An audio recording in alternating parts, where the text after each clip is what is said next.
ಹೀಗೊಂದು ಕಥೆಯ ಸಾರಾಂಶ ಜಾಲತಾಣದ. ಒಂದಿನ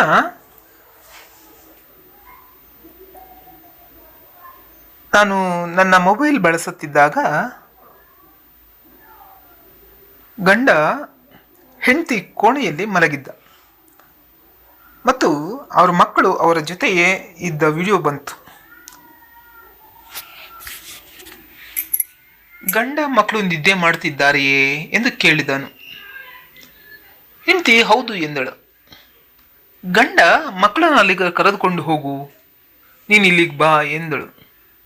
ಹೆಂಡತಿ ಏಕೆ ಎಂದು ಕೇಳಿದಳು. ಗಂಡ ಬೇಗ ಹೋಗು, ಮಕ್ಕಳು ನಿದ್ದೆ ಮಾಡ್ತಿದ್ದಾರೆ, ಇಲ್ದಿದ್ರೆ ಅವರು ಮತ್ತೆ ಎಚ್ಚರಗೊಳ್ಳುತ್ತಾರೆ ಎಂದ. ಹೆಂಡತಿ ಗಂಡನ ಬಳಿಗೆ ಓಡುತ್ತಾಳೆ.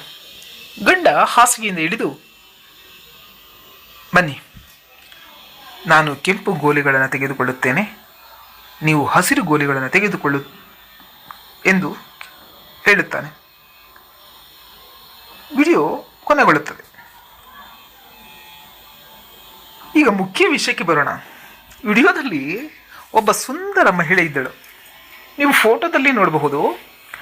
ಮಕ್ಕಳು ನಿದ್ದೆ ಮಾಡ್ತಿದ್ದಾರೆ ಎಂಬುದು ಒಂದು ಸುಳಿವು. ಬನ್ನಿ, ನಾವು ಒಂದಾಗಬೇಕು. ನೀವು ವಿಡಿಯೋಗಳನ್ನು ನೋಡಿದರೆ ನಮಗೂ ನಿಮಗೂ ಅದೇ ಅನಿಸಿರಬೇಕು.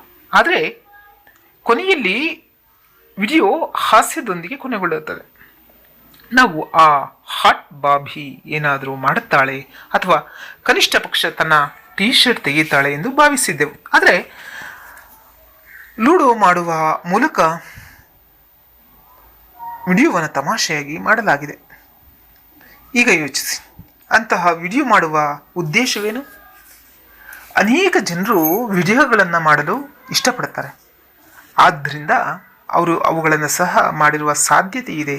ಆದರೆ ಒಂದು ವಿಷಯವೇನೆಂದರೆ, ಅಶ್ಲೀಲ ಡಬಲ್ ಮೀನಿಂಗ್ ವಿಡಿಯೋಗಳನ್ನು ಏಕೆ ಮಾಡ್ತಾರೆ?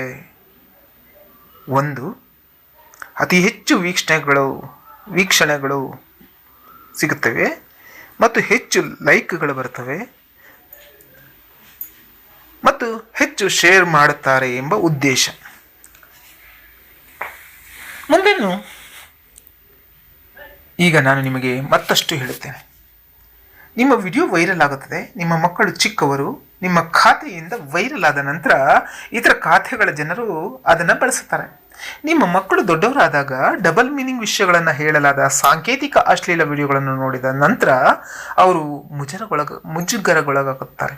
ನೀವು ನಂಬದಿದ್ದರೆ ಇದು ಸಂಭವಿಸಿದ ಜನರನ್ನು ಕೇಳಿ. ಹೌದು, ನೀವು ನಾಚಿಕೆಯಿಲ್ಲದ ವ್ಯಕ್ತಿಯಾಗಿದ್ದರೆ ಯಾವುದೇ ಸಮಸ್ಯೆ ಇಲ್ಲ ಎಂಬುದು ಬೇರೆ ವಿಷಯ. ವಿಡಿಯೋಗಳನ್ನು ಮಾಡುತ್ತಿರುವ ಎಲ್ಲ ನವ ವಿವಾಹಿತ ದಂಪತಿಗಳು ಉತ್ತಮ ವಿಡಿಯೋಗಳನ್ನು ಮಾಡ್ತಾರೆ. ಇದರಿಂದ ಜನರು ಕೆಲವು ಸಕಾರಾತ್ಮಕ ಸಂಕೇತಗಳನ್ನು ಪಡೆಯುತ್ತಾರೆ. ಅಶ್ಲೀಲತೆಯನ್ನು ಹರಡುವ ಮೂಲಕ ನೀವು ನಿಮ್ಮನ್ನು ಮಾತ್ರವಲ್ಲ, ನಿಮ್ಮ ಮಗುವಿಗೂ ಹಾನಿ ಮಾಡುತ್ತಿದ್ದೀರಿ. ಕನಿಷ್ಠ ಒಬ್ಬರಿಗೆ ಇಷ್ಟೊಂದು ಬುದ್ಧಿವಂತಿಕೆ ಇರಲೇಬೇಕು. ನೀವು ಯಾವುದಕ್ಕೂ ಅರ್ಹರಲ್ಲ ಎಂದು ನೀವು ಅರಿತುಕೊಂಡಾಗ ನೀವು ಎಲ್ಲದಕ್ಕೂ ಕೃತಜ್ಞರಾಗಿರಬೇಕು.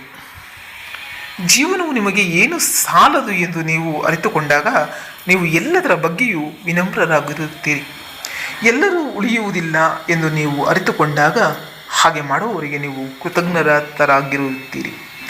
ಸಮಯ ಸೀಮಿತವಾಗಿದೆ ಎಂದು ನೀವು ಅರಿತುಕೊಂಡಾಗ ನೀವು ಅದನ್ನು ಹೇಗೆ ಖರ್ಚು ಮಾಡುತ್ತೀರಿ ಎಂಬುದರ ಬಗ್ಗೆ ನೀವು ಉದ್ದೇಶಪೂರ್ವಕವಾಗಿರುತ್ತೀರಿ.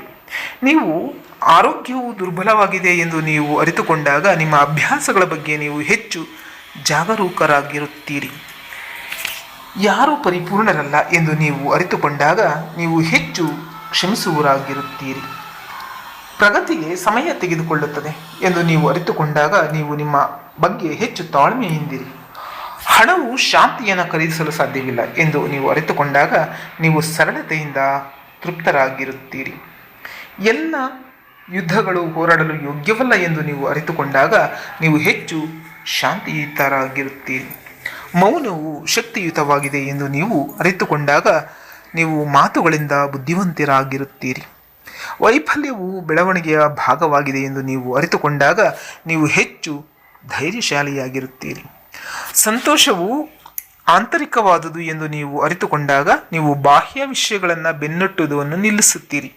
ನೀವು ಎಲ್ಲರನ್ನೂ ಮೆಚ್ಚಿಸಲು ಸಾಧ್ಯವಿಲ್ಲ ಎಂದು ನೀವು ಅರಿತುಕೊಂಡಾಗ ನೀವು ಪ್ರಾಮಾಣಿಕರಾಗಿರುವುದರ ಮೇಲೆ ಕೇಂದ್ರೀಕರಿಸುತ್ತೀರಿ. ನೀವು ಕಠಿಣ ಸಮಸ್ಯೆಗಳಿಂದ ಬದುಕುಳಿದಿದ್ದೀರಿ ಎಂದು ನೀವು ಅರಿತುಕೊಂಡಾಗ ನೀವು ಹೆಚ್ಚು ಸ್ಥಿತಿಸ್ಥಾಪಕರಾಗುತ್ತೀರಿ. ಹೋಲಿಕೆ ಸಂತೋಷವನ್ನು ಕಸಿದುಕೊಳ್ಳುತ್ತದೆ ಎಂದು ನೀವು ಅರಿತುಕೊಂಡಾಗ ನೀವು ಹೆಚ್ಚು ಸ್ವಯಂ ಅರಿವುಳ್ಳವರಾಗಿರುತ್ತೀರಿ. ಪ್ರತಿ ಕ್ಷಣವೂ ಒಂದು ಉಡುಗೊರೆ ಎಂದು ನೀವು ಅರಿತುಕೊಂಡಾಗ ನೀವು ಹೆಚ್ಚು ಪ್ರಸ್ತುತರಾಗಿರುತ್ತೀರಿ. ಜನರು ಬದಲಾಗುತ್ತಾರೆ ಎಂದು ನೀವು ಅರಿತುಕೊಂಡಾಗ ನೀವು ಹೆಚ್ಚು ಹೊಂದಿಕೊಳ್ಳುವವರಾಗಿರುತ್ತೀರಿ. ನಿಮ್ಮ ಮಾತುಗಳಿಗೆ ಶಕ್ತಿ ಇದೆ ಎಂದು ನೀವು ಅರಿತುಕೊಂಡಾಗ ನೀವು ಹೆಚ್ಚು ದಯೆಯಿಂದ ಮಾತನಾಡುತ್ತೀರಿ. ನೀವು ಯಾವಾಗಲೂ ಸರಿಯಾಗಿಲ್ಲ ಎಂದು ನೀವು ಅರಿತುಕೊಂಡಾಗ ನೀವು ಕಲಿಸಬಹುದಾದವರಾಗಿರುತ್ತೀರಿ. ಪ್ರತಿದಿನವೂ ನೀವು ಆಶೀರ್ವಾದ ಎಂದು ನೀವು ಅರಿತುಕೊಂಡಾಗ ನೀವು ಕೃತಜ್ಞತೆಯಿಂದ ಎಚ್ಚರಗೊಳ್ಳುತ್ತೀರಿ. ದೃಷ್ಟಿಕೋನವು ಎಲ್ಲವನ್ನೂ ಬದಲಾಯಿಸುತ್ತದೆ. ನೀವು ಅರ್ಹತೆಯೊಂದಿಗೆ ಬದುಕುವುದನ್ನು ನಿಲ್ಲಿಸಿ ಜೀವನವನ್ನು ಉಡುಗೊರೆಯಾಗಿ ನೋಡಲು ಪ್ರಾರಂಭಿಸಿದಾಗ ಸಣ್ಣ ವಿಷಯಗಳು ಸಹ ಪವಾಡಗಳಂತೆ ಭಾಸವಾಗಲು ಪ್ರಾರಂಭಿಸುತ್ತವೆ. ನೆಲೆಯಾಗಿರಿ, ಕೃತಜ್ಞರಾಗಿರಿ. ಗಮನಿಸಿ, ಸಾಮಾಜಿಕ ಮಾಧ್ಯಮದಲ್ಲಿ ಪೋಸ್ಟ್ ಮಾಡಲಾದ ವಿಷಯದ ಬಗ್ಗೆ ನಾವು ಜಾಗರೂಕರಾಗಿರಬೇಕು ಮತ್ತು ಜವಾಬ್ದಾರಿಯುತರಾಗಿರಬೇಕು ಎಂದು ಈ ಸಂದೇಶವು ಸೂಚಿಸುತ್ತದೆ. ಧನ್ಯವಾದಗಳು. ಇಂತಿ ನಿಮ್ಮ ಕನಕ ಭಾರತಿ.